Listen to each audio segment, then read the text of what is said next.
Dili tanang saad pakyason maong tara. Let's go. For today's video mga ka-survive, isa ba ka sa nangandoy og magpadagat? Maong ubani ko niini nga video. Kay basin di ay kanang imong plano nga padagat, matuman na napuhon. Unsay pulos sa imong kinabuhi kung dili ka moadtog dagat, maong tara. Adtuon na natong baybay. Basin di ay nay mangutana ani nga lugar. Naara ni sa Kiambas, Sarangani. Isa sa mga ilado kay diri nga resort no, ang Woodbridge Resort. Nga naimutang diri sa Barangay Suli, Kiambas, Sarangani. Ninduta lagi kayo bay. Oh, ang nakanindot pa jud kung naa kay dalang isda nga sugba-sugbaon nimo daplin sa baybay. Kinsa may diganahan aning isda nga perting lamia. Kay ang isda manggod diri sa Kiamba hastang preskuha. Wow! Music is life jud ta mga ka-survive og dili sa dini magpalupig ang atong kinilaw no. Maong i-prepare na nato ang atong kinilaw mga ka-survive. Og i-prepare na po dayon nako ang lamas para sa atong kinilaw. Giuna na ko slice ang sibuyas bombay. And time check, alas 11 na din sa kaudtuhon no mga ka-survive. Maong ato na po dayon ang gipaspasan dra og slice. Kay ni action na jud og kagusla ang atong tiyan. Kapoy mo din mag voice over no. Pero siguro maana daguro ta ni pohon. Gayan og vlog. Shout out day ko sa uban nga mga vlogger no nga hawod na kay mo voice over.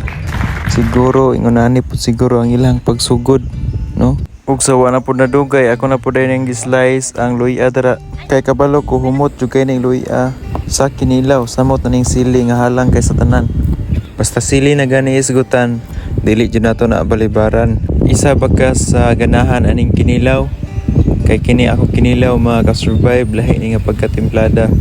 Kay ako sayang gitimplahan daan ang mga lamas, gibutangan akong suka before na ako gibutang sa isda nga akong gi-slice. Ug dili pud kayo kumpleto ang lamas nga atong nadala. Kay ang uban nga lamas nalimtan sama sa iya nga imo harang gikalimtan. Uhahay! Pero bitaw mga ka-survive, lami man gyapon ang kinilaw basta naalay kalamansi nga moy magda og kahumot. Kung imong ikumpara ang pagkaon nimo sa dagat ug pagkaon nimo sa balay, lahi ra jud kayo kung mukaon ka daplin sa dagat.